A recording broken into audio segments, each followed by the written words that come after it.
కొన్నిసార్లు మీకు కొన్ని సంగతులు, నేను చెప్పబోయే కొన్ని సంగతులు మీకు చాలా చాలా ఆశ్చర్యకరంగా అనిపించవచ్చు, కొంచెం వింతగా కూడా అనిపించవచ్చు. అయినా ఏం ప్రాబ్లం లేదు. ఓపెన్ హార్ట్తో, విశాలమైన మనసుతో, విశాలమైన హృదయంతో దేవుని యొక్క వాక్యాన్ని వినండి. I came here to help you. నేను మీ దగ్గరికి ఎందుకు వచ్చానంటే, దేవుడు నాకు ఇచ్చినటువంటి కృపను మీకు ఇచ్చేదాని కొరకు నేను వచ్చాను. సో లూకా సువార్త 4వ అధ్యాయము 18వ వచనం నేను చదువుతాను. లూకా సువార్త 4వ అధ్యాయము 18వ వచనం. ప్రభువు ఆత్మ నా మీద ఉన్నాడు, బీదలకు సువార్త ప్రకటించుటకై ఆయన నన్ను అభిషేకించెను, చెరలోనున్న వారికి విడుదలను, గ్రుడ్డి వారికి చూపును కలుగునని ప్రకటించుటకును, నలిగిన వారిని విడిపించుటకును, ప్రభుహిత వత్సరం ప్రకటించుటకును ఆయన నన్ను పంపియున్నాడు అని వ్రాయబడిన చోటు ఆయనకు దొరికెను. ఇది మనకందరికీ తెలిసినటువంటి భాగమే. యేసుక్రీస్తు ప్రభుల వారు ఆయన యోర్దాను నదిలో బాప్తిజం ఇచ్చి యోహాను ద్వారా బాప్తిజం తీసుకున్న తర్వాత ఆయన పరిశుద్ధాత్మ పూర్ణుడై పరిశుద్ధాత్మ చేత నింపబడ్డాడు. పరలోకపు వాకిలు తెరవబడ్డాయి. అక్కడి నుంచి తండ్రి అయినటువంటి దేవుడు ఆయనను ప్రశంసిస్తూ మాట్లాడారు. ఆ గంభీరమైనటువంటి స్వరం వినిపించింది. ప్రభు దర్శనాన్ని చూశాడు. పరిశుద్ధాత్మ పావురం వలె ఆయన మీదకి దిగి రావడం.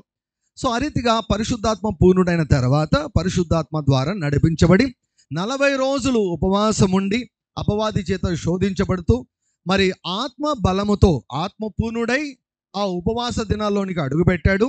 ఆత్మ బలముతో ఉపవాస దినములను పూర్తి చేసుకొని వచ్చి ఆయన పరిచర్య ప్రారంభించాడు. ఆయన పరిచర్య ప్రారంభించిన తర్వాత ఆయన మాటలాడినటువంటి మొట్టమొదటి మాటలు ఏమంటున్నాడు? The spirit of God is upon me to preach the gospel to the poor. ప్రభు ఆత్మ నా మీద ఉన్నాడు. దేనికి? చాలా మందికి తెలిసిన విషయం ఏంటంటే, పరిశుద్ధాత్మ అంటే గలిబిలి, పరిశుద్ధాత్మ అంటే ఎగరడం, పరిశుద్ధాత్మ అంటే కింద పడడం, పరిశుద్ధాత్మ అంటే దొర్లాడడం. ఇవన్నీ ఉండొచ్చు, ఉండకపోవచ్చు. కానీ ఇక్కడ పరిశుద్ధాత్ముడు యేసయ్య మీదకి వచ్చిన తర్వాత యేసయ్య ఏం చేస్తున్నాడు తెలుసా? మాట్లాడుతున్నాడు. పేతురు మీదకి పరిశుద్ధాత్మ వచ్చినప్పుడు నోరు తెరిచి మాట్లాడడం మొదలుపెట్టాడు. యేసు ప్రభు ఏమంటున్నాడు? The spirit of God is upon me. పరిశుద్ధాత్ముడు నా పైన ఉన్నాడు.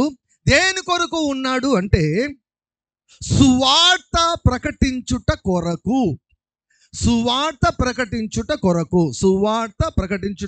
మంచి వార్త ప్రకటించుట కొరకు. ఎవరికండి? ఫస్ట్ బీదలకు. అందరూ చెప్పండి, బీదలకు. మీ నుంచి నాకు సరిగా వినపడలేదు, కొంచెం గట్టిగా చెప్పండి. మంచి భోజనం మీ కొరకు ఏమన్నా సిద్ధపరచబడి ఉంటుంది. కొంచెం బాగా మాట్లాడండి. హల్లెలూయా. సువార్త ఎవరికి? బీదలకు, పేదలకు సువార్త. అంటే యేసు ప్రభు మాటలాడినటువంటి మొట్టమొదటి మాట ఏమిటంటే, నేను సువార్త చెప్పేదానికి వచ్చాను. ఎవరికి అంటే, బీదలకు సువార్త చెప్పేదానికి వచ్చాను. ప్రభువు నన్ను దాని కొరకు అభిషేకించాడు అన్నారు. సో నా భాగముగా, నా వంతు బాధ్యతగా ఈ యొక్క లేఖన భాగాన్ని ఈ 4 రోజులు నేను మీ ముందు ఉంచబోతున్నాను. ప్రభువు అభిషేకించబడ్డాడు. దేని కొరకంటే, ఆయన ప్రకటించేదానికి, బోధించేదానికి అభిషేకించబడ్డాడు. ఆయన మాట్లాడుతున్నటువంటి భాషను గమనించండి. బీదలకు సువార్త ప్రకటించుటకై దేవుడు నన్ను అభిషేకించాడు అంటున్నాడు. దాని తర్వాత చెరలోనున్న వారికి విడుదల, గ్రుడ్డి వారికి చూపు, నలిగిన వారిని విడిపించడం. దాని తర్వాత but first thing is the gospel to the poor. బీద వారికి సువార్త ప్రకటించడం. ఈరోజు నా పాయింట్ ఏమిటంటే, బీద వారికి సువార్త ఏమిటి? ఉదాహరణకు ఒక వ్యక్తి బాగా భయపడుతున్నాడు అనుకోండి. భయపడుతున్నప్పుడు నీవు భయపడనక్కరలేదు అన్నటువంటిది సువార్త వ్యక్తికి. ఒక వ్యక్తి నేను చచ్చిపోతానేమో అని భయపడుతున్నాడు అనుకోండి. డాక్టర్ దగ్గరికి వెళ్తూనే డాక్టర్ పరీక్షించి నీవు చావవు అని చెప్పడమే ఆ వ్యక్తికి సువార్త, లేకపోతే శుభవార్త, మంచి సమాచారం. గొడ్రాలితనముతో సంవత్సరాల తరబడి అవమానంతో, నిందతో, తిరస్కారంతో బాధపడుతున్నటువంటి వారికి శుభవార్త ఏమిటి? వారికి గుడ్ న్యూస్ ఏమిటి అంటే, అమ్మా నీ కడుపు పండింది, you have conceived, God has opened your womb, నీ గర్భము తెరవబడింది, నీవు గర్భవతి. అది ఆమెకు శుభవార్త. రోగికి శుభవార్త ఏమిటి? రోగికి శుభవార్త ఏమిటి? నీ అకౌంట్లో డబ్బులు పడ్డాయన్నది శుభవార్త కాదు. క్యాన్సర్ వచ్చి 4th స్టేజ్లో ఉండి రేపో మొన్నాడో చనిపోతాడన్న వాడికి నీ అకౌంట్లో ₹1,00,000 పడింది అన్నటువంటిది వాడికి శుభవార్త కాదు. That is not the good news to the sick. Good news to the sick. What is the good news to the sick? రోగికి, క్యాన్సర్ రోగికి, రేపో ఎల్లుండో చనిపోతాడన్నటువంటి రోగికి శుభ సమాచారం ఏంటి అంటే, వైద్య పరీక్షలకు వెళ్ళినప్పుడు అక్కడ బయాప్సీ రిపోర్టు, ల్యాబ్ రిపోర్ట్లు చూసి వారు నీకు క్యాన్సర్ లేదు అని చెప్పడమే ఆ యొక్క వ్యక్తికి శుభవార్త.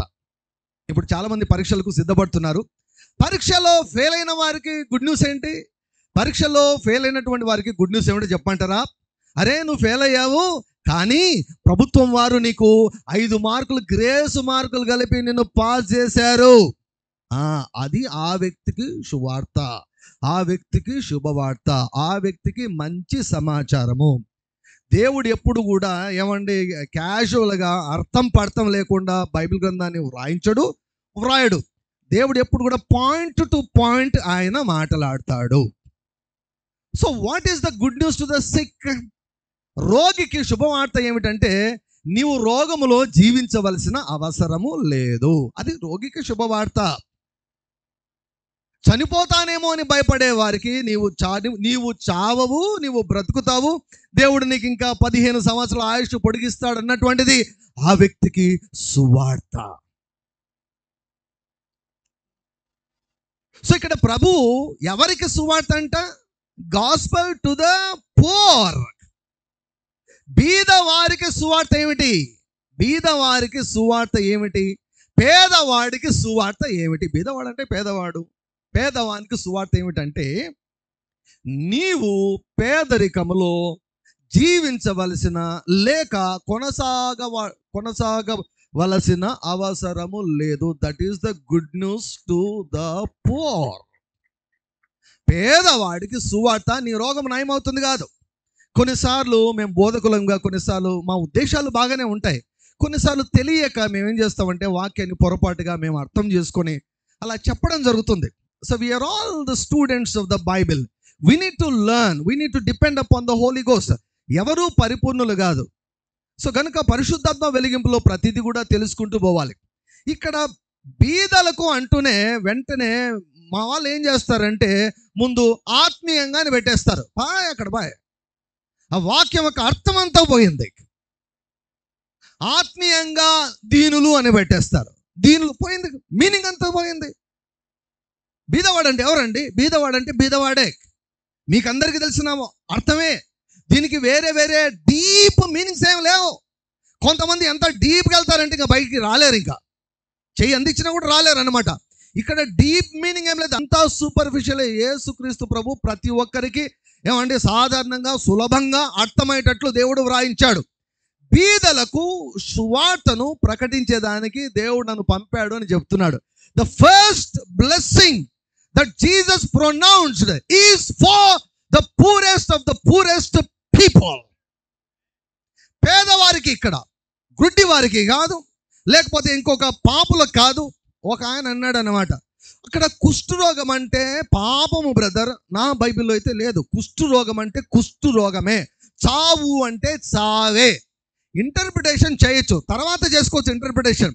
ఒక్కొక్క వాక్యానికి 7 అంతల ప్రత్యక్షతలు ఉంటాయి, కానీ అసలైన అర్థం అన్నటువంటిది మిస్ కాకూడదు. యేసు ప్రభు అభిషేకించబడి ఆయన సెలవిచ్చిన మాట ఏమిటంటే, బీదవారికి సువార్తను ప్రకటించేదానికి దేవుడు నన్ను అభిషేకించి పంపించాడు. ఎవరు పేదవారు? పేదవారు అంటే ఏమో మనకు తెలియదేమో చెప్పండి. పేదవారు, బీదవారు అంటే సింపుల్గా చెప్పాలంటే డబ్బు లేకుండా ఉండడం. ఒక సాధారణమైనటువంటి జీవితాన్ని జీవించేదానికి ఏమండి ఆర్థిక వనరులు లేకపోతే డబ్బు లేకపోతే దుడ్లు లేకుండా ఉండే దయనీయమైనటువంటి అవమానకరమైనటువంటి తక్కువ స్థాయిలో హీన స్థితిలో ఉన్నటువంటి ఒక భయంకరమైనటువంటి శాపగ్రస్తమైనటువంటి స్థితి దరిద్రత, పేదరికం అన్నటువంటిది. పేదరికం అంటే దేవునికి, నేను సేవించే దేవునికి అసహ్యం. పేదవారు అసహ్యం కాదు, పేదరికం అంటే అసహ్యం.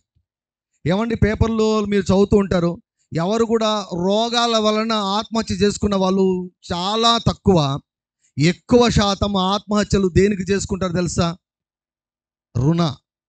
రుణం, అప్పుల ఏమండి బాధ తట్టుకోలేక. దరిద్రత అన్నటువంటిది చాలా చాలా చాలా భయంకరమైనటువంటి జబ్బు. సమాజాన్ని పీడిస్తూ వేధిస్తున్నటువంటి భయంకరమైనటువంటి జబ్బు ఏమిటంటే పేదరికము, దరిద్రత, పేదరికం. ప్రతిదానికి మనం వాక్యంలోనే మనం ఆధారం చేసుకుందాం. What is poverty according to the word of God? దేవుని యొక్క వాక్య ప్రకారము దరిద్రత అంటే ఏమిటి, పేదరికం అంటే ఏమిటి అంటే క్లుప్తంగా సింపుల్గా మనం చెప్పాలి అంటే ద్వితీయోపదేశకాండం 28వ అధ్యాయంలో 48వ వచనం నేను చదువుతాను. 48వ వచనము కఠినమైనటువంటి దరిద్రతకు సూచన అన్నమాట. గనుక ఆకలి దప్పులతోనూ వస్త్రహీనతతోనూ అన్ని లోపములతోనూ యెహోవా నీ మీదికి రప్పించు, నీ శత్రులకు దాసుడు వగుదువు. వారు నిన్ను నశింపజేయ వరకు నీ మెడ మీద ఇనుప కాడి ఉంచుదురు. ఆకలి దప్పులతోనూ వస్త్రహీనతతోనూ. మనం మామూలుగా వాడుతుండే కదా. దరిద్రత అంటే ఏమిటండి? కూడు లేకుండా ఉండడం, గూడు లేకుండా ఉండడం, గుడ్డ లేకుండా ఉండడం. తినేదానికి ఆరోగ్యకరమైనటువంటి మంచి ఆహారం లేకుంటే అది పేదరికం. త్రాగేదానికి స్వచ్ఛమైనటువంటి నీరు లేకుంటే అది పేదరికం. వేసుకునే దానికి ఒక గౌరవప్రదమైనటువంటి బట్టలు వేసుకునే దానికి స్తోమత లేకుంటే అది పేదరికం. నీవు, నీ భార్య, నీ పిల్లలు ఒక సొంత ఇంటిలో లేకుండా ఉంటే అది పేదరికం. అప్పులు ఉంటే అది పేదరికం. లోన్లలో ఉంటే అది పేదరికం. నీ అవసరతకు నీ దగ్గర ధనం లేకపోగా ఇతరులపైన ఆధారపడవలసి రావడం పేదరికం. సో ఈ మాటలను మనం విన్నప్పుడు ఒకవేళ ఇందులో మనం ఏమైనా ఉన్నామా చూసుకోండి. ఒకవేళ నేను చెప్పిన లిస్టులో నువ్వు ఉన్నట్లయితే నీవు పేదవారి క్రిందికే వస్తావు. నీకు సొంత ఇల్లు లేదా, నువ్వు పేదవాడివి. వాక్య ప్రకారం నేను చెబుతున్నాను. నీ పిల్లలకు ఒక మంచి ఎడ్యుకేషన్, మంచి స్కూల్లో చదివించేదానికి స్తోమత లేదా, పేదరికం. పేదరికం, పేదరికం, పేదరికం. ఆకలి దప్పులతోనూ వస్త్రహీనతతోనూ. సమాజంలో పేదరికం ఉన్నప్పుడు సమాజం ఎప్పుడు కూడా ఇలా చూస్తుందండి, కిందికి చూస్తుందండి. నిన్ను ఎప్పుడు కూడా కనపరచదు. మంచి బట్టలు వేసుకోండి, సమాజం నిన్ను కనపరుస్తుంది. బట్టలు సరిగా లేవనుకోండి, అసలు నేను ఎవరు లెక్కకు వేసుకో. బీదవాని జ్ఞానం అంట, వాడు ఎంత జ్ఞాని అయినా కూడా ఆ జ్ఞానం అంట తృణీకరించబడుతుందని పరిశుద్ధాత్ముడే రాయించాడు. సో గనుక యేసుక్రీస్తు ప్రభువు ఆయన మొట్టమొదటి ఆశీర్వాదాన్ని ఎవరికి పలుకుతున్నాడు తెలుసా? అసలు అక్కడ పాపులను ఉంటే బాగుండేదేమో మనకు అనిపిస్తుంది, కానీ అక్కడ లేదు. అది the first blessing is for the poor people. The first blessing అంటే పాపం గురించి ఆయన ఏమైనా అలక్ష్య పెట్టడం లేదా? ఎవరు చెప్పారు? నేను చెప్పడం లేదు కదా.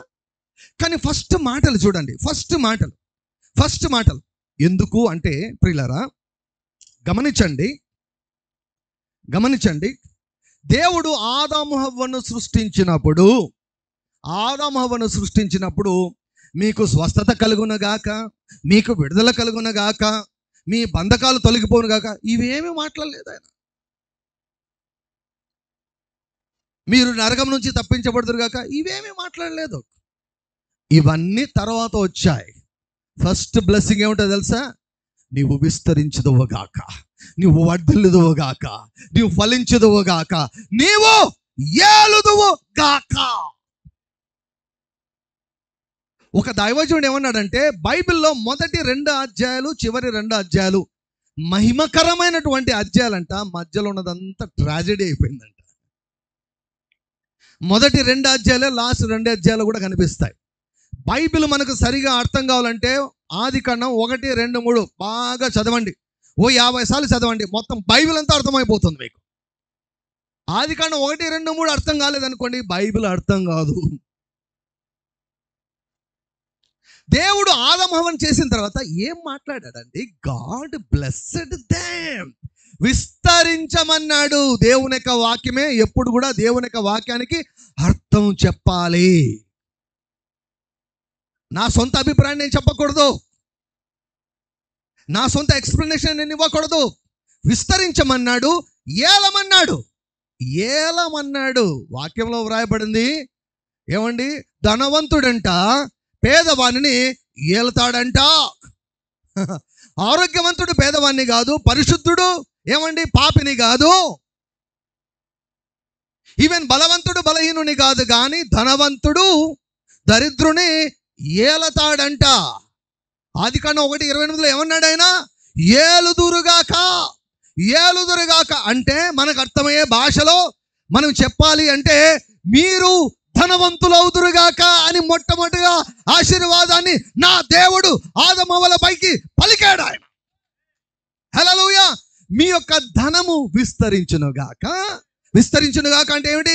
ద్వితీయోపదేశకాండం 8వ అధ్యాయం సెలవిస్తుంది, నీ వెండి విస్తరించినప్పుడు, నీ బంగారం విస్తరించినప్పుడు, నీ జనులు విస్తరించినప్పుడు. శ్రమలు విస్తరించునుగాక అనలే, రోగాలు విస్తరించునుగాక అనలే, ఇబ్బందులు విస్తరించునుగాక అనలే, కన్నీరు విస్తరించునుగాక అనలే. నీ వెండి విస్తరించినప్పుడు, నీ బంగారు విస్తరించినప్పుడు, నీ జనములు విస్తరించినప్పుడు, ఇప్పుడు మీరున్నటువంటి సంఖ్యను 1000 రెట్లగునట్లుగా మీ పితల దేవుడైన యెహోవా తాను చెప్పినట్లు విస్తరించునుగాక అన్నాడు. విస్తరించునుగాక అంటే అర్థం అది, ఏలునుగాక అంటే అర్థం అది. ఆదాము హవ్వలను తయారు చేసిన తర్వాత దేవుడు వారిని ఆశీర్వదించాడు. ఏలండి అన్నాడు, ఏలండి అన్నాడు. నీవు దరిద్రుడవైతే నువ్వు ఏలలేవు, నీవు పేదరికంలో ఉంటే నువ్వు ఏలలేవు. Do you want to rule and reign in life? మీరు అనుకుంటున్నారా చాలాసార్లు? దేశాలను నడిపించేది రాజకీయ నాయకులు కూడా కాదు, వారి వెనకున్న ఆర్థిక పరమైనటువంటి శక్తులు. ఈ లోకంలో money is the power, money is the power. అందుకే దేవుని వాక్యం చెబుతుంది, ధనవంతుడు బీదవాన్ని వెళ్తాడు అంటే డబ్బులున్నోడు ఈ లోకంలో వెళ్తాడు. ఆ మాట లోకం కూడా వాడుతుంది, దేవుడే చెప్పాడండి, దేవుడే చెప్పాడు. చూసారా, ఫస్ట్ బ్లెస్సింగ్ ఏంటి?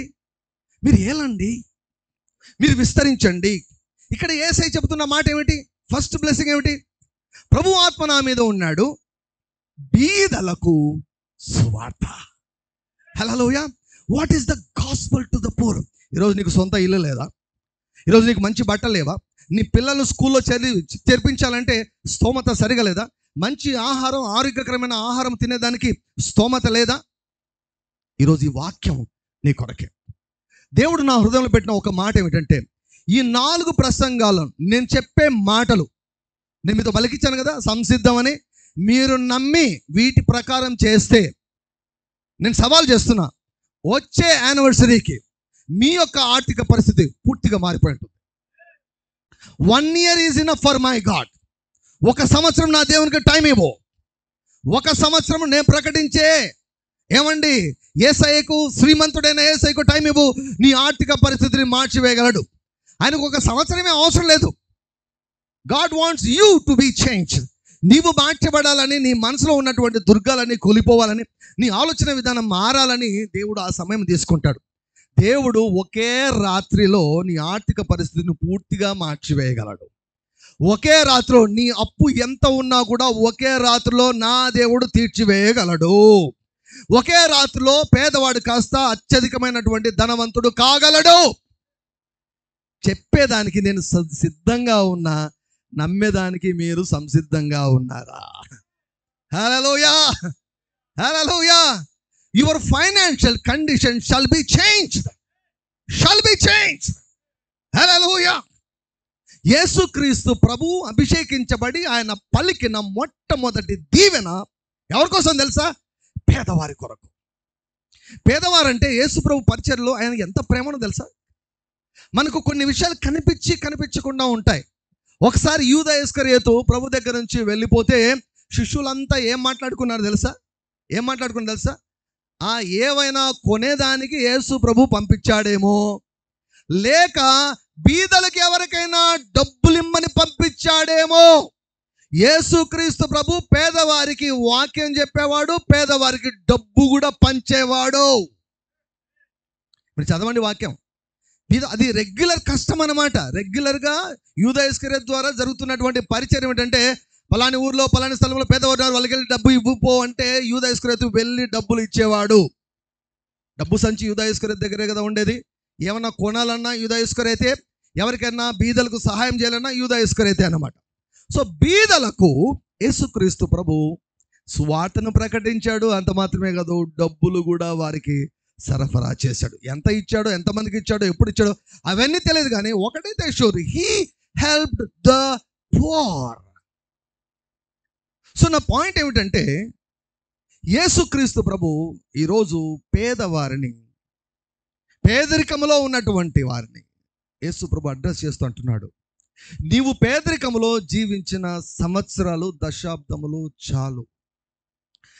నీ యొక్క వంశములో ఒకవేళ తరతరాల నుంచి పేదరికం వస్తుందేమో, మా జీవితం ఇంతే, మా అమ్మ నాన్నల జీవితం ఇంతే, మా తాత ముత్తాతల జీవితం ఇంతే అని వస్తూ ఉందేమో. అయితే ఈరోజు పరిశుద్ధాత్మ దేవుడు ఈరోజు ఆ యొక్క సైకిల్ను ఆయన బ్రేక్ చేయబోతున్నాడు. నీతో నీ కుటుంబముతో, నీ తరముతో ఆ పేదరికం అన్నటువంటిది ముగింపు కాబోతుంది. నమ్మేదానికి సంసిద్ధంగా ఉన్నవారు గట్టిగా హల్లెలూయా 3 సార్లు చెప్పండి. హల్లెలూయా, హల్లెలూయా. ప్రియులారా, పేదరికములో పుట్టడము తప్పు కాదు, పేదరికంలో కొనసాగడం ముమ్మాటికి తప్పే. పేదరికంలో పుట్టడం తప్పు కాదు, పేదరికంలో కొనసాగడం తప్పే, పేదరికంతో చనిపోవడము తప్పే. పేదరికంలో ఒకవేళ నువ్వు చనిపోతే పరలోకం నిన్ను చూసి ఏమంటుందో తెలుసా? చెడ్డోడా అంటుంది, చెడ్డవాడా అంటుంది. పరలోకము ఎవరిని మంచివారు అంటుందో తెలుసా? మంచివాడంట తన పిల్లలను ఆస్తికర్తలనుగా చేస్తాడంట. హల్లెలూయా. నీకే దిక్కు లేకపోతే, నీ పిల్లలకే దిక్కు లేకపోతే, నీ పిల్లలకి ఎప్పుడు చూస్తావు? కానీ దేవునికి ఆశీర్వాదం ఏమిటో తెలుసా? యెహోవా ఆశీర్వాదం పని చేయడం ప్రారంభిస్తే నీ తర్వాత 10 తరాలు కూర్చొని తినేంత దీవెనను దేవుడిస్తాడు నీకు. హల్లెలూయా. ఇప్పుడు నేను పాపం గురించి మాట్లాడడం లేదు. నేను ఏమండి, పేదవారికి దేవుడు చెప్పినటువంటి సువార్త గురించి నేను మాట్లాడుతున్నా. Now I don't touch the topic of sin. ఏమండి, నేను ఐ స్పెషలిస్ట్ అండి, నేను కంటి వైద్య నిపుణుని. కొన్నిసార్లు ఏమవుతుంది తెలుసా? కొన్నిసార్లు తెలియక పల్లెవారు నా దగ్గరకు వస్తారు. నా దగ్గరకు వచ్చి, సార్ నాకు చెవులో చీము గారుతుంది సార్ అంటారు. అంటే నేను చెప్తాను, అమ్మా నేను కంటి డాక్టర్ను, నాకు చెవి కూడా తెలుసు, కానీ చెవిలో స్పెషలిస్టు ఆ ప్రక్కన ఉన్నాడు, అక్కడ వెళ్ళి చూపించుకోమా అని చెప్తాను. కంటి చూసేటప్పుడు నేను కంటితే చూస్తాను, వాళ్ళకి మళ్ళీ డబ్బులు వెనక్కిచ్చి వాళ్ళకి చెవి చూపించుకోమని చెప్తాను. ఇప్పుడు నేను ఏం మాట్లాడుతున్నాను అక్కడే ఉంటాను. కొంతమంది అనుకుంటారు కదా, ఏంటి దాని గురించి చెప్పలేదే, దీని గురించి చెప్పలేదే, పాపం గురించి హైలైట్ చేయలేదే, దాని గురించి చెప్పలేదు అనుకుంటారు. Now that is not my subject. My subject ఇక్కడ దేవుడు మెన్షన్ చేశాడు. ఆత్మ విషయమై దీనులైన వారు, పేదవారైన వారు ధన్యులు, పరలోక రాజ్యం వారిది అన్నాడు. నువ్వు ధనవంతుడివే కానీ నువ్వు దరిద్రుడు అన్నాడు ప్రకటన గ్రంథంలో. That is a totally different issue. కానీ ఇక్కడ వాక్యం వేరు. సువార్త ఎవరికంటే బీదలకు సువార్త. మరొక లేఖన భాగంలో కూడా దేవుడు మొట్టమొదటగా ప్రజలను ఆర్థికంగా దీవించాలని కోరుకుంటున్నాడు అన్న విషయం కూడా మనము చూడవచ్చు. యోవేలు గ్రంథము 2వ అధ్యాయము, యోవేలు గ్రంథము 2వ అధ్యాయము 28వ వచనం. యోవేలు 2:28. 2:28. తరువాత చాలండి, అందరు చెప్పండి గట్టిగా, తరువాత అని చెప్పండి. మీరు గట్టిగా చెప్పండి, తరువాత కాదండి, తరువాత. హల్లెలూయా. తరువాత అని చెప్పండి. ఇందులోనే మొత్తం సమాచారం అంతా ఇందులోనే ఉంది. తరువాత అంటే దాని ముందు ఏదో జరిగిందని అర్థం. దాని ముందు ఏదో జరిగిందని అర్థం. ఆఫ్టర్ వర్డ్స్ అని ఇంగ్లీష్లో అంటాడు. After words, what happened before that? దానికి ముందు ఏమి జరిగింది, దానికి ముందు దేవుడు ఏం చేశాడు. దేవుని యొక్క మనసులో ఫస్ట్ ఇది చేద్దాం, దాని తర్వాత ఇంకోటి చేద్దాం అని అనుకున్నాడు దేవుడు. Let me deal with this problem first, after words let me deal with that problem after words అని ప్రభువు అనుకున్నాడు.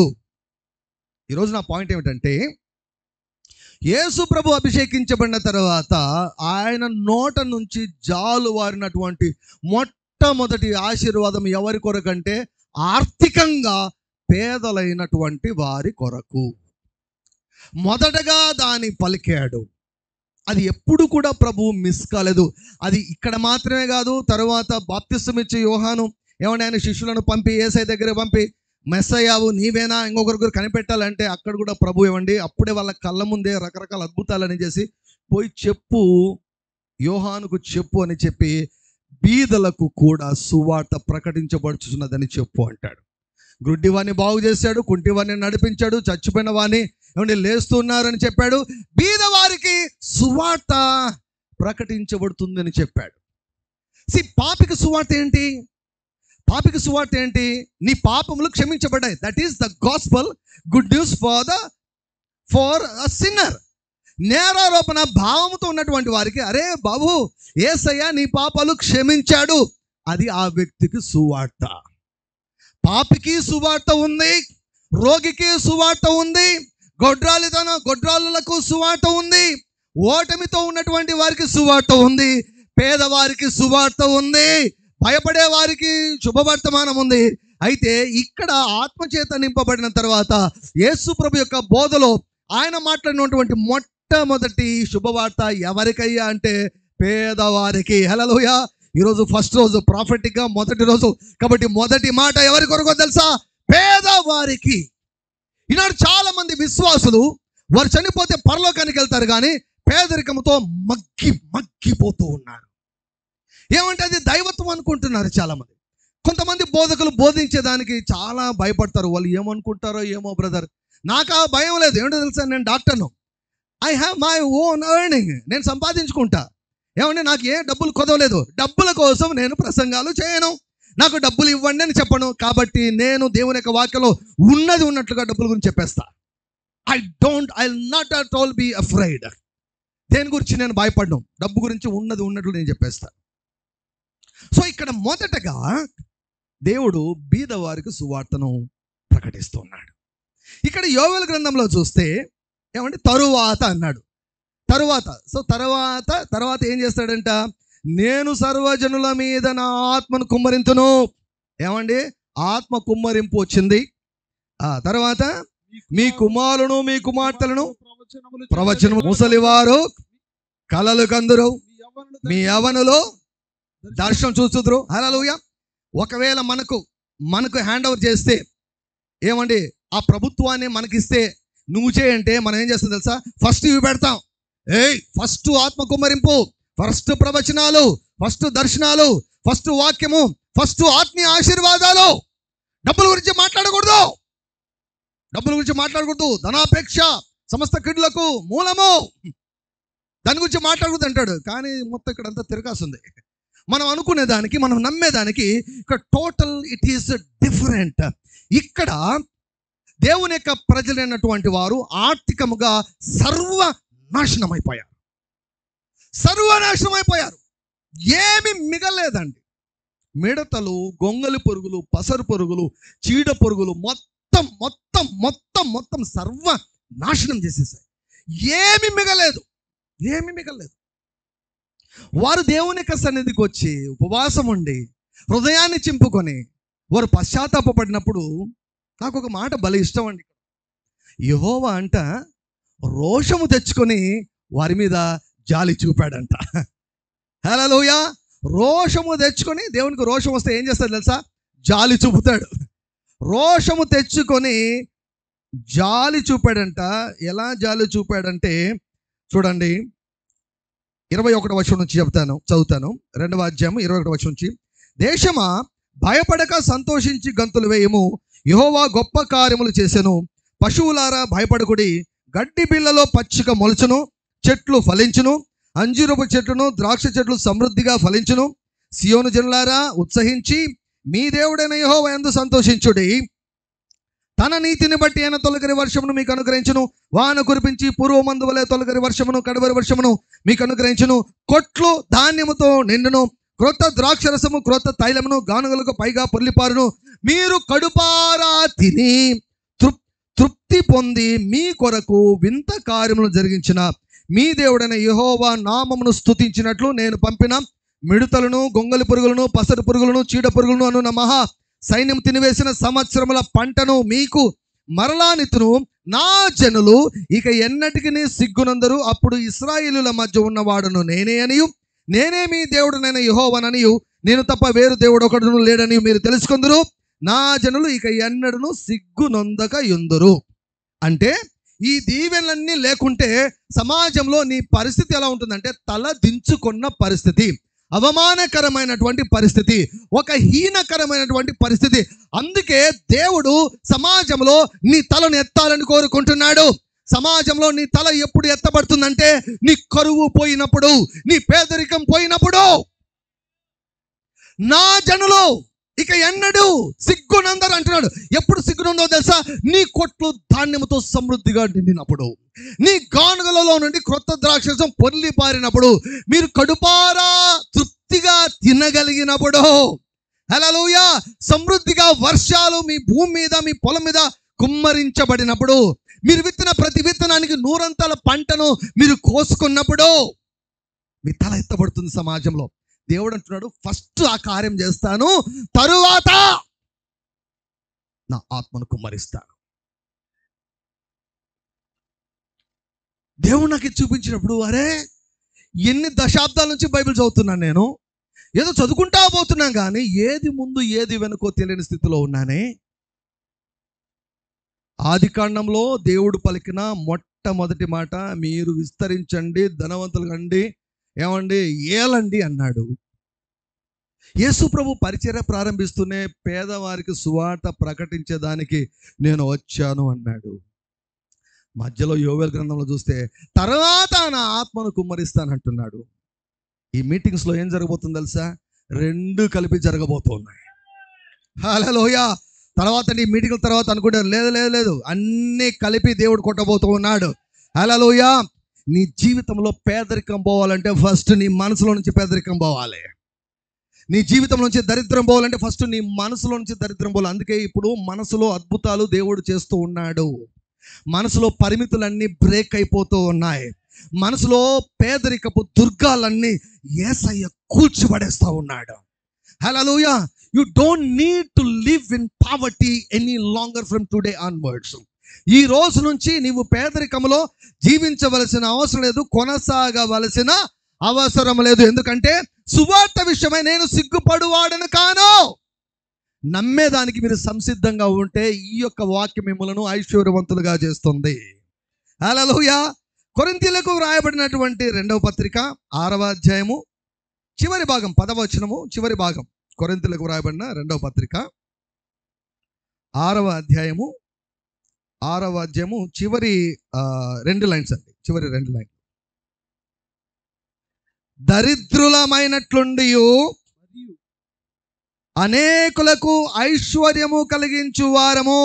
హల్లెలూయా.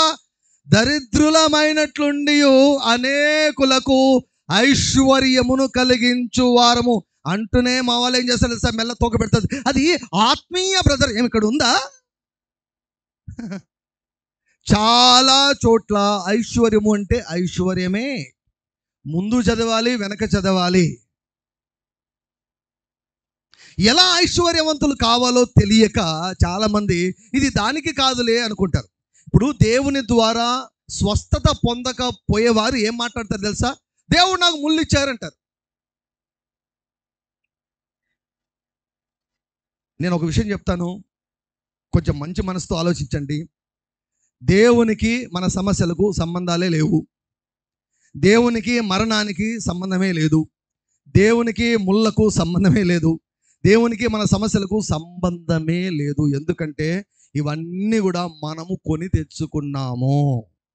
దేవుని మీద ఆధారపడితే దేవుడు వాటిని తీసివేస్తాడు. ఇవన్నీ కూడా అవిధేయత ద్వారా వచ్చినవన్నిటికీ దేవునికి కలిపితే ఏమైనా చాలా అన్యాయం అండి ఇది. దేవుడు అంటాడు, నాకేం సంబంధం ఉందయ్యా, నేను మంచివాడిని అంటాడు దేవుడు. The Lord is good and his mercy endureth for ever. Paul ఏమన్నాడు తెలుసా? సువార్త విషయమై నేను సిగ్గుపడి వాడను కాడను, నమ్ముట నీ వలన అయితే, నమ్ముట నీకు చేతనైతే, నమ్మేదానికి నువ్వు ఇష్టపడితే నేను ప్రకటించే వాక్యము నిన్ను లక్షాధికారిగా కాదు కోటీశ్వరునిగా చేయగలదు అని చెప్తున్నాడు. హల్లెలూయా. కోటీశ్వరునిగా.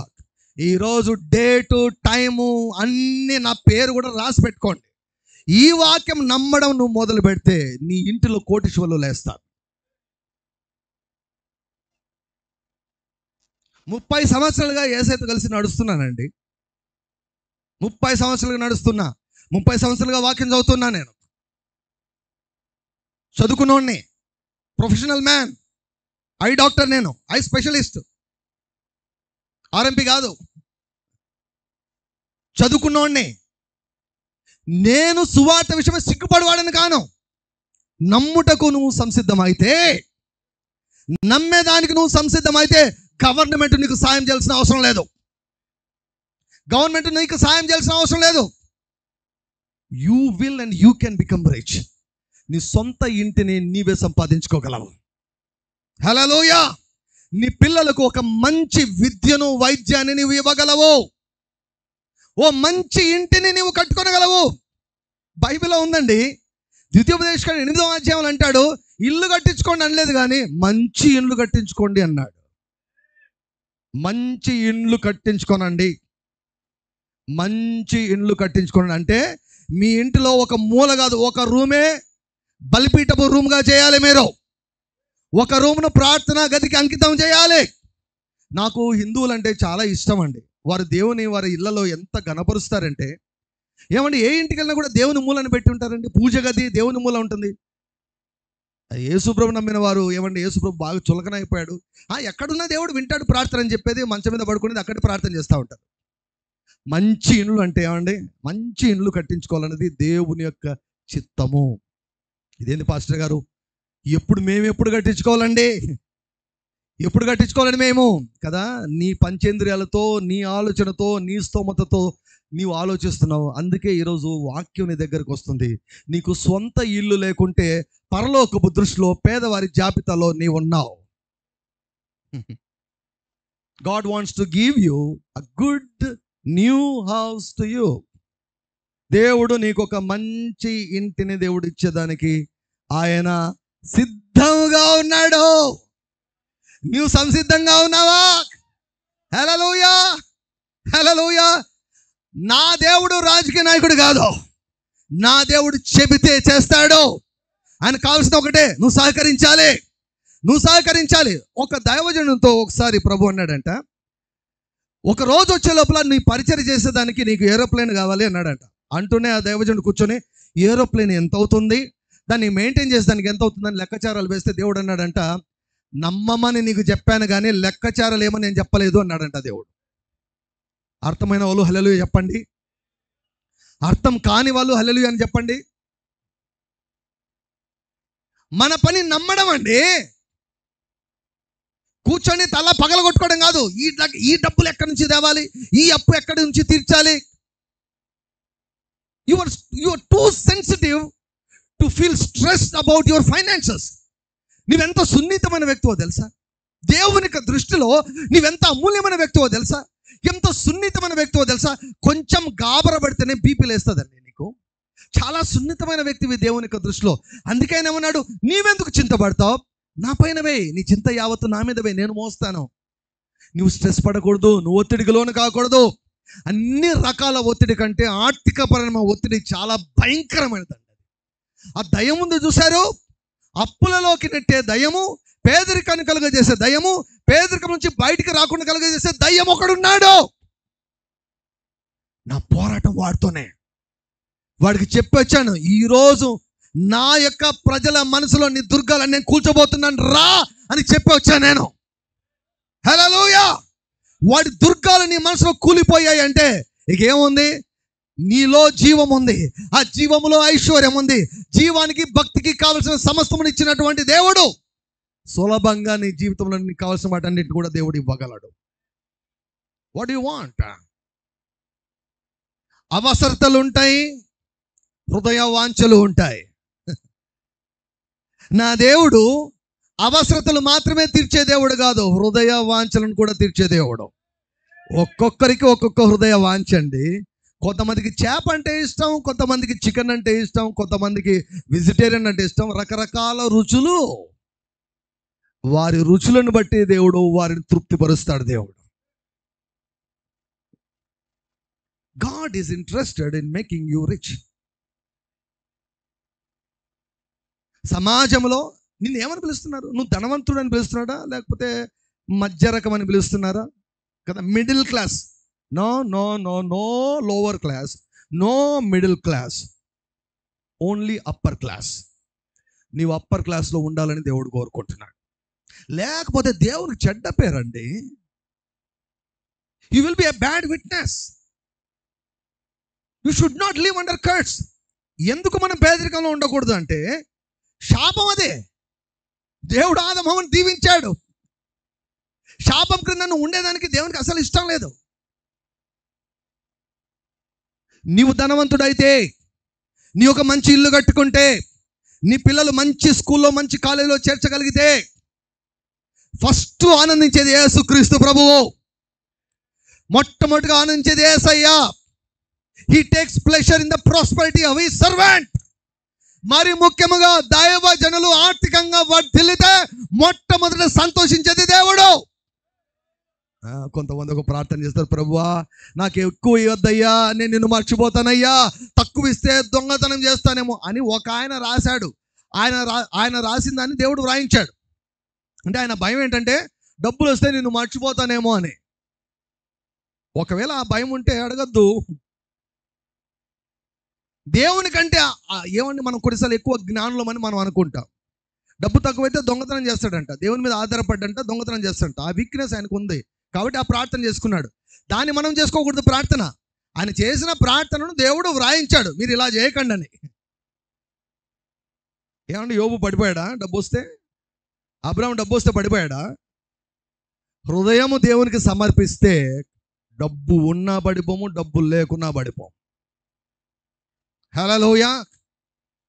శాపం క్రింద నువ్వు జీవించకూడదని దేవుడు కోరుకుంటున్నాడు కదా. మనం చదివినటువంటి భాగం ఏంటి? ఆకలి దప్పుల చేత, వస్త్రహీనత చేత, అన్ని లోపాల చేత. శాపం యొక్క పర్పస్ ఏమిటో చెప్పమంటారా? శాపం యొక్క ఉద్దేశం ఏంటంటే వేగంగా నిన్ను నాశనం చేసేదానికి, వేగముగా నిన్ను నాశనం చేయుటకే శాపం యొక్క పని. శాపము నీకు ఆశీర్వాదం ఎన్నటికీ కాదు. పేదరికము ఆశీర్వాదం కాదు. పేదరికము ఒక శాపం అని బైబిల్ గ్రంథము నొక్కి చెబుతుంది. అందుకే పేదవారికి యేసుక్రీస్తు ప్రభు సువార్తను ప్రకటించాడు. ఏంటి సువార్త అంటే? You don't need to live in poverty. You don't need to be called as a poor person in the society. సమాజంలో నువ్వు పేదవాడు అన్నటువంటి ముద్రను దేవుడు తీసేయాలనుకుంటున్నాడు. హల్లెలూయా.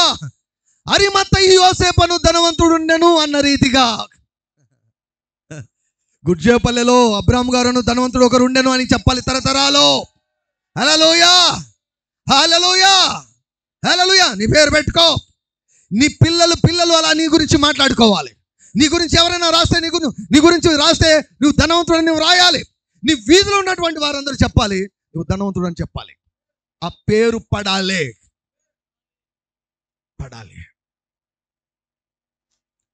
నా యేసయ్య సిలువ వ్యర్థం కాకూడదని దేవుడు ప్రకటిస్తున్నాడు. యేసయ్య సిలువ వ్యర్థం కాకూడదు. Many people are saved but sick. రక్షించబడ్డారు, రోగంలో ఉన్నారు. రక్షించబడ్డారు, పేదరికంలో ఉన్నారు. రక్షించబడ్డారు, దుర్నీతి బంధకాల్లో ఉన్నారు. రక్షించబడ్డారు, డిప్రెషన్లో ఉన్నారు. రక్షించబడ్డారు కానీ ఓడిపోతూ ఉన్నారు. They are fit for heaven, they are not fit to live on this face of this earth. చనిపోతే పరలోకానికి వెళ్తారు, భూమి మీద పనికిరారు, జీవించేదానికి పనికిరారు. వారు ఎవరికి పనికిరారు. తమకు తామే భారం, తమ కుటుంబానికి భారం, సమాజానికి భారం, భూమికి కూడా భారం అన్నమాట. We need to have wisdom to live a life on the face of this earth. భూమి మీద ఒక దేహాన్ని ఇచ్చాడు, ఒక బాధ్యతను దేవుడు ఇచ్చాడు. అది నిర్వర్తించాలంటే జోబు నిండా డబ్బు ఉండాలి. హల్లెలూయా. నేను ఎప్పుడు చెప్తాను, నోటి నిండా నవ్వు, హల్లెలూయా, ఒంటి నిండా ఆరోగ్యము, జోబు నిండా డబ్బు ఉండాలి. బైబిల్లో దేవుడు చేసినటువంటి వాగ్దానము.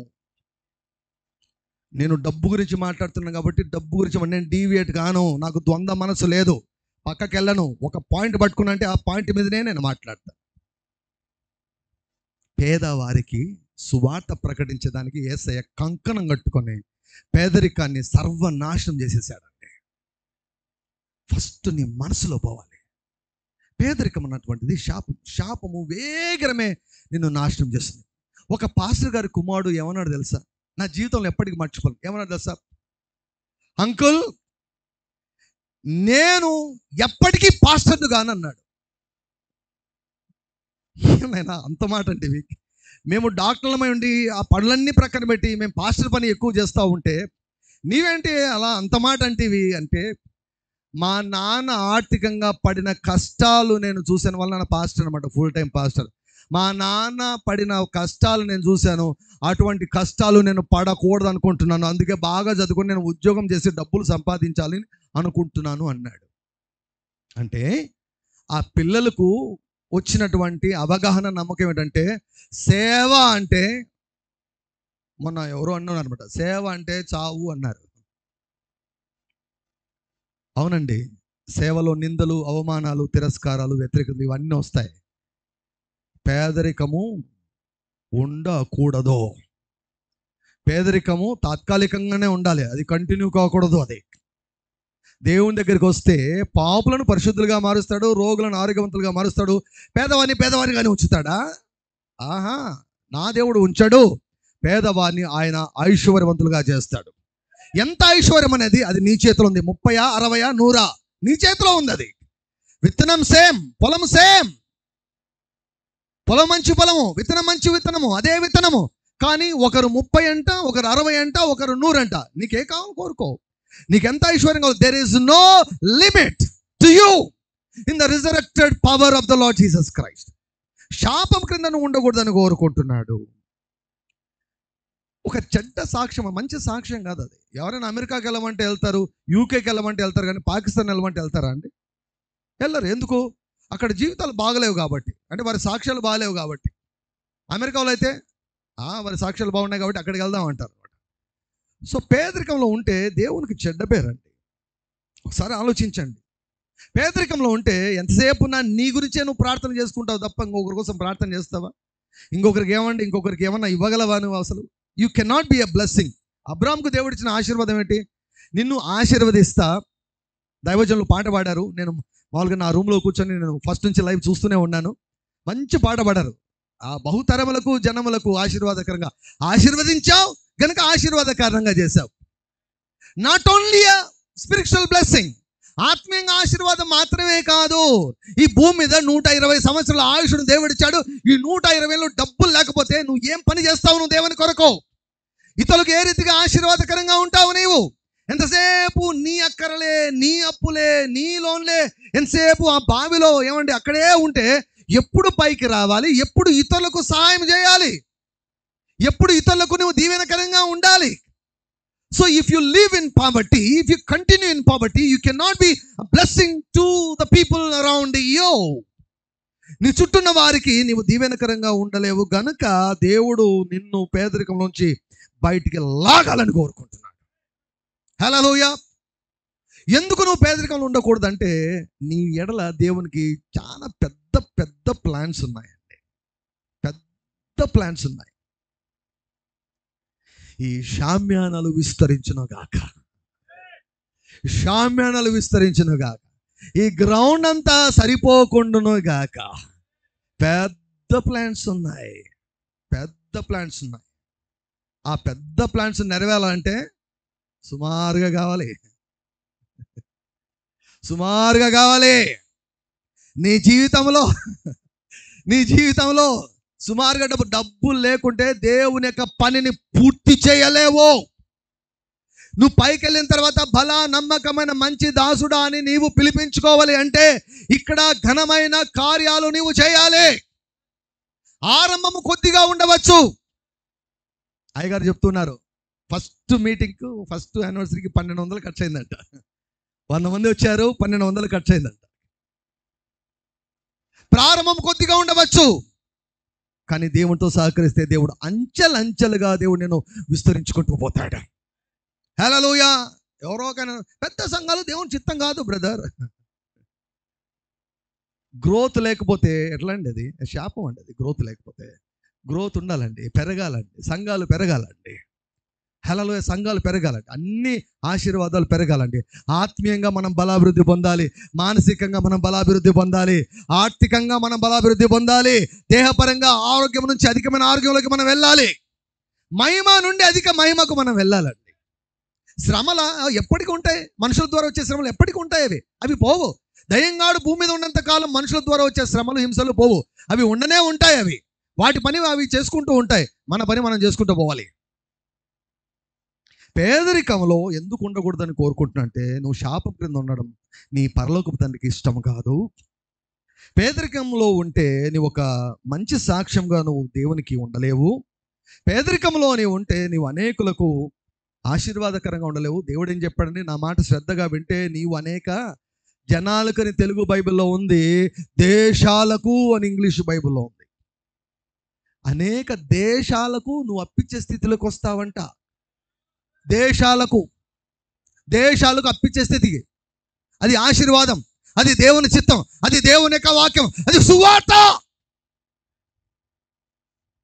తీసుకోవడంలో దీవెన లేదండి, ఇస్తే ఆ మజానే వేరుంటుంది. ఎవరికైనా దానం చేస్తే, ఎవరికైనా సహాయం చేస్తే, డబ్బు ఇస్తే దానివల్ల వచ్చే కిక్ మజా నన్ను అడగండి, నేను చెప్తాను. మనోళ్ళు దీనికి అలవాటు అయిపోయారు. చూడండి, ఇచ్చేవాడి చే పైన ఉంటుందా, తీసుకునేవాడి చే పైన ఉంటుందా? దేవుడు ఏం కోరుకుంటున్నాడు? అనేక జనాలకు అప్పించే స్థితిలో నువ్వు ఉంటామని కోరుకుంటున్నాడు. Hallelujah. You cannot be a blessing if you live in poverty. You cannot fulfil God's plan for your life. దేవుని యొక్క ఉద్దేశాలు నీ జీవితంలో నీవు నెరవేర్చుకోలేవు. దేవుడు ఎందుకు నీవు ధనవంతుడిగా ఉండాలని కోరుకుంటున్నాడు తెలుసా? అసలు మెయిన్ చిత్తమే అది అయింది. ఆయన మంచి తండ్రి, మంచి కాపరి, మంచి తండ్రి. మీరు చెడ్డవారు, మనకందరికీ పెట్టిన పేరేంటో తెలుసా? దేవుడు చెడ్డవారు. ఈ భూమి మీద మంచి తండ్రి కూడా దేవుని యొక్క దృష్టిలో చెడ్డవాడు. మన నీతి క్రియలన్నీ కేవలం మురికి గుడ్డలు అన్నాడు. మీరు చెడ్డవారయుండి మీ పిల్లలకు మంచి ఈవులను ఎరిగి ఉండగా మీ పరలోకముందున తండ్రి ఎంతో నిశ్చయముగా ఏమండి అంతకంటే వెలైనటువంటి విలువైనటువంటి ఈవులను ఇచ్చును కదా అంటాడు. దేవుడు నీకు ధన సమృద్ధిని ఇవ్వాలని దేవుడు కోరుకుంటున్నాడు. ఎందుకంటే ఆయన మంచి తండ్రి. ఎందుకు దేవుడు ధన సమృద్ధిని నేను ధనవంతునిగా చేయాలని కోరుకుంటున్నాడు అంటే, ఆయన మాట నిలబెట్టుకునేదానికి. ద్వితీయోపదేశకాండం 8:18 అంటుంది, ఆ నిబంధనను స్థిరపరిచేదానికి అంటే అబ్రాహాముతో చెప్పాడు కదా, అబ్రాహాముతో దేవుడు మాట ఇచ్చాడు. యేసుప్రభు వచ్చింది కూడా అబ్రాహాము ఆ నిబంధన నెరవేర్చేదానికి వచ్చాడు. యేసయ్య కూడా అబ్రాహాముకు నిబంధన చేశాడు, నువ్వు అనేకులకు దీవెనకరంగా ఉంటావని. ఆ నిబంధన నెరవేర్చేదానికంట మీరు భాగ్యం అంటే మీరు డబ్బులు సంపాదించుకునే దానికి దేవుడు సామర్థ్యాన్ని ఇస్తాడంట. ధనము సంపాదించుకునే దానికి, డబ్బు సంపాదించుకునే దానికి సామర్థ్యాన్ని ఇస్తానని దేవుడు వాగ్దానం చేస్తున్నాడు. సంసిద్ధమా మీరు? హల్లెలూయా. సో వాగ్దానాన్ని నెరవేర్చుకునే దానికి నీ తర్వాత తరతరాలు చెప్పాలి, మా తాత ఇలాగుండే, మా అబ్బాయి ఇలాగుండే, మా నాన్న ఇలాగుండే, మా దేవుడు సాయం చేశాడు, మా పితల దేవుడు సాయం చేశాడు, ఆర్థికంగా మేము దీవించబడ్డాం. మా దేవుడు మాట ఇచ్చి నిలబెట్టుకునే దేవుడు, నిబంధనను నెరవేర్చే దేవుడు, నిబంధనను మరచిపోని దేవుడు అని నీ పిల్ల తరాలు, వారి పిల్లల తరానికి చెప్పుకోవాలని దేవుడు నిన్ను ధనవంతునిగా చేయాలని కోరుకుంటున్నాడు. మీరు కడుపారా తిని తృప్తి పొంది అంటున్నారు. God wants you to see you being satisfied. నువ్వు తృప్తి పొందితే ఏమండి, నేను ఒక మాట్లాడతాను, తృప్తిగా నవ్వి ఎంతకాలం అయింది? నీవు తృప్తిగా భోంచేసి ఎంతకాలం అయింది కదా? ఎక్కడ చూసినా జబ్బులే, ఉప్పు లేదు, కారం లేదు. తృప్తిగా ఎక్కడండి? ఎక్కడ తృప్తిగా అయిపోయింది? తృప్తిగా జీవించి ఎంతకాలం అయింది? నువ్వు తృప్తిగా జీవిస్తే మొట్టమొదట సంతోషించేది దేవుడు. ఆయన అంటాడు ఇర్మియా గ్రంథంలో, నా మంచితనము చేత నా ప్రజలు తృప్తి చెందుతారు. My people shall be satisfied with my goodness. తెలుగులో నా ఉపకారం తెలుసుకొనే ఉంది, కొంచెం చేంజ్ అయిపోయేది. God wants you to be satisfied. మీరు తృప్తి ఓ మంచి ఇల్లు కట్టించుకుంటే ఏమండి ఎంత తృప్తి ఉంటుంది కదా. నెలకు చాలా మంది పరిస్థితి ఏమిటంటే జీతం వచ్చిన వెంటనే ఒకటో రోజు అయిపోతుంది. That is not God's plan. దేవుని ప్లాన్ ఏమిటో తెలుసా? జీతం వచ్చినా కూడా ఏమండి 3 నెలల జీతం ఇంకా నీకు నిల్వలో అలాగే ఉంటుంది అన్నమాట. అది దేవుని చిత్తం. అర్థమైన వాళ్ళు గట్టిగా హల్లెలూయా చెప్పండి. హల్లెలూయా.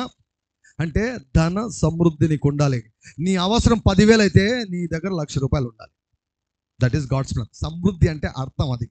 సమృద్ధి తెలుసుకోవాలంటే బయటికి వెళ్ళి పైకి చుక్కలు చూడండి, ఎన్ని చుక్కలు పెట్టాడు దేవుడు. అంత అవసరమా? అంతే. That is his nature. సముద్రాన్ని చూడండి, దట్ ఈస్ హిస్ నేచర్. ఇసుక రేణువులను చూడండి, దట్ ఈస్ హిస్ నేచర్. దొంగతనానికి, హత్యకు, నాశనానికి వస్తాడు కానీ గొర్రెలకు జీవం ఇచ్చేదానికి, సమృద్ధిగా ఇచ్చేదానికి వచ్చాను అన్నాడు. అమ్మగారు జీవం గురించి మాట్లాడారు. సమృద్ధిగా ఇచ్చేదానికి వచ్చాడు. అది హల్లెలూయా. సమృద్ధిగా ఆత్మీయ ఆశీర్వాదం, సమృద్ధిగా మానసిక ఆశీర్వాదం, సమృద్ధిగా ఆరోగ్యపరమైన ఆశీర్వాదం, సమృద్ధిగా ఆర్థిక పరమైన ఆశీర్వాదం, సమృద్ధిగా సామాజిక పరమైన ఆశీర్వాదం. సమృద్ధిగా తిమోతికి వ్రాస్తూ పౌలు ఏమంటాడు? ఇహమందు ధనవంతులైన వారు గర్విష్ఠులు గాక మీ ధనముతో ఇతరులకు సహాయం చేసేదానికి మీరు సిద్ధంగా ఉండండి అన్నాడు. You cannot be a blessing to other people if you don't have money. దేవుని చిత్తం నెరవేర్చేదానికి మనకు ధనం అవసరం. ఇంత పెద్ద మీటింగ్స్ పెట్టారు, ఏం అరేంజ్మెంట్స్ అండి. నేను ఇటువంటి మీటింగ్స్ ఫస్ట్ టైం వచ్చాను. ఇండోర్ మీటింగ్సే నేను చేశాను కానీ ఇలా ఓపెన్ డోర్లో ఇటువంటి మీటింగ్స్ ఫస్ట్ టైం వచ్చాను. మధ్యాహ్నం వచ్చి అన్ని కూడా ఫోటోలు వీడియోలు అన్నీ తీసుకుంటూ కూర్చున్నాను ఈ అరేంజ్మెంట్స్ అన్నీ చూసి. నాకు అన్నిటికంటే బాగా నచ్చింది ఏంటంటే ఆ తాటాకులతో వేసారు చూడండి, ఆ 2 అక్కడ ప్రేయర్ రూము భలే నచ్చాయి నాకైతే, చాలా బాగా నచ్చాయి. ఇంత పెద్ద మీటింగ్స్ చేయాలంటే, దేవుని యొక్క చిత్తం నెరవేర్చబడాలంటే డబ్బులు కావాలి. మీకు మొత్తం చెప్పి వెళ్తాను. ఈరోజు మొదటి ప్రసంగం ఏంటంటే, దేవుడు మొట్టమొదటిగా ఆర్థికంగా నువ్వు దీవించబడాలని కోరుకుంటున్నాడు. యేసు ప్రభు బీదలకు సువార్త అంటే పేదవారికి, ఆర్థికంగా పేదవారైనటువంటి వారికి సువార్త. ఏమిటి సువార్త అంటే, నీవు పేదరికంలో జీవించవలసిన అవసరము లేదు. ఇది దేవుని యొక్క చిత్తము. ఎందుకు కోరుకుంటున్నాడు అనేది కూడా చెప్పాను. రేపు 3 సెషన్స్ ఉన్నాయి. 3 సెషన్స్లో మీరు సంసిద్ధమై రండి. హల్లెలూయా. దేనికి సంసిద్ధం కావాలి? విని నమ్మేదానికి. హల్లెలూయా. రేపు ఆఖరి నైట్ మీటింగ్తో నా పనిని నేను పూర్తి చేసి నేను వెళ్తాను. హల్లెలూయా. మీరు ఈ 4 మెసేజ్లు ఉన్నటువంటి సత్యాలను మీరు గ్రహించి వాటిని మీరు అవలంబించినట్లయితే వచ్చే సంవత్సరం ఈ టైంకి మీ ఆర్థిక పరిస్థితి మారకుంటే తాడిపత్రికి రండి. ఏం పాస్టర్ గారు, డాక్టర్ గారు మీరు అది చెప్పారు, మేము ఇలా చేసాం, మా జీవితంలో జరగలేదని. మీరు రండి. మీరు అలా రారు, సాక్ష్యం చెప్పేదానికి వస్తారు నా దగ్గరికి. నేను చెప్తున్నాను. హల్లెలూయా. నా జీవితంలో కార్యం చేసిన వాక్యం, నా బోధ విన్నవారి చాలామంది జీవితాల్లో కార్యం చేసిన వాక్యాన్ని నేను మీకు తెలియజెబుతున్నాను. ఈ వాక్యాన్ని విని, వాక్యాన్ని పట్టుకొని ఇళ్లను స్వాధీనం చేసుకున్న వారు ఉన్నారు. దరిద్రులు ధనవంతులు అయిపోయారు. చచ్చిపోదాం అనుకున్నటువంటి వారు ఇప్పుడు ఈరోజు 2-3 వ్యాపారాలు చేసుకుంటూ ఉన్నారు. There are so many people. 30 సంవత్సరాల అనుభవం అంటే ఎంతమందిని చూసింటాను చెప్పండి. ఎన్నో ప్రసంగాలు చేశారు.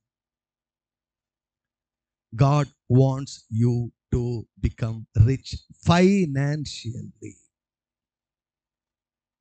దేవుడు కోరుకుంటున్నాడు. God is not against. అయితే దేవుడు ఏం కోరుకుంటున్నాడు అంటే, నీకు డబ్బు సమృద్ధిగా వచ్చిన తర్వాత నన్ను మర్చిపోవద్దే అంటున్నాడు. నన్ను మర్చిపోవద్దు. ప్రాణం పెట్టినటువంటి ఆయన దీవెనిచ్చేదానికి ఆయన ఏం సంశయించడు.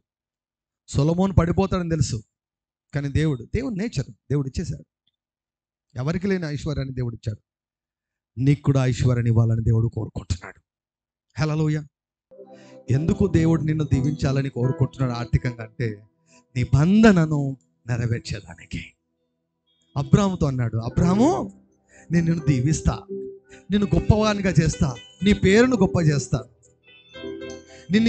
నీకెవరు సహకరిస్తే వారిని దీవిస్తా, ఎవరు నిన్ను దూషిస్తే వారిని శపిస్తా, నీ వలన భూలోకంలో ఉన్న ప్రజలందరినీ దీవిస్తానన్నాడు.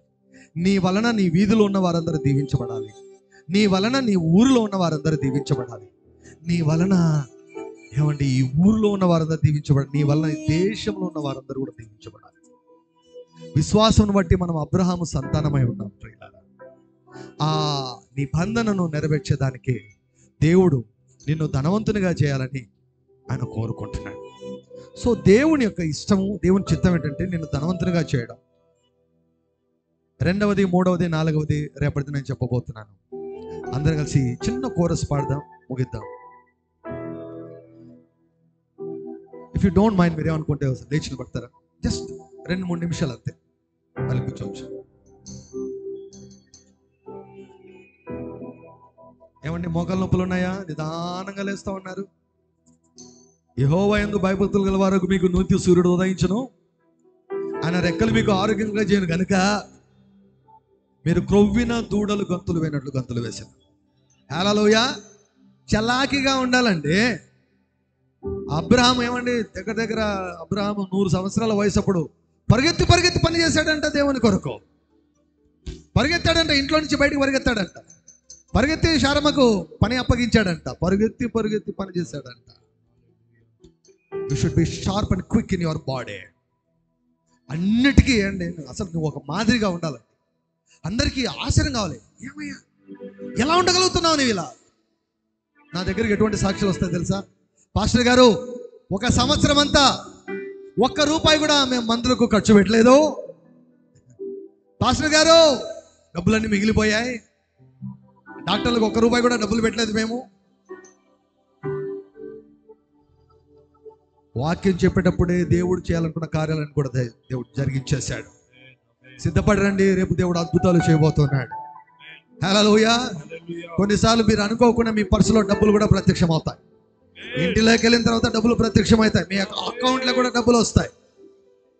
మీకు తెలియదు, చూసుకోండి, తర్వాత సాక్ష్యాలు చెప్పండి. హల్లెలూయా. నా దేవుడు నేను ప్రకటించే వాక్యాన్ని సూచక క్రియల ద్వారా, ఆర్థిక పరమైన సూచక క్రియల ద్వారా, అద్భుతముల ద్వారా స్థిరపరుస్తాడు నా దేవుడు. హల్లెలూయా. నా దేవుడు దరిద్రుడు కాదు, నా దేవుడు పేదవాడు కాదు, నా దేవుడు శ్రీమంతుడు, నా దేవుడు ధనవంతుడు, నా తండ్రి ధనవంతుడు, భూమి అంతా ఆయనదే. నేను చెప్తున్నాను, ఇఫ్ యూ కెన్ బిలీవ్, మీరు నమ్మితే ఈరోజు, ఒకవేళ ఈరోజు కానీ మీటింగ్స్ వెళ్ళిన తర్వాత మీ ఇంటికి వెళ్ళి మీ ఇంటితో మాట్లాడండి. బాడుగ ఇంట్లో ఉంటే చెప్పండి, త్వరలో నిన్ను ఖాళీ చేయబోతున్నానని చెప్పండి. త్వరలో నిన్ను ఖాళీ చేయబోతున్నాను, నా సొంత ఇంటికి నేను వెళ్ళబోతున్నానని చెప్పండి. If you believe. హల్లెలూయా. నీ బట్టలతో మాట్లాడు, నీ ఫ్రిడ్జ్తో మాట్లాడు, ఏమండి మీ ఇంటితో గోడలతో మాట్లాడు. పేదరికం అంటే దేవునికి అసహ్యం అండి. No, he cannot tolerate. Hallelujah.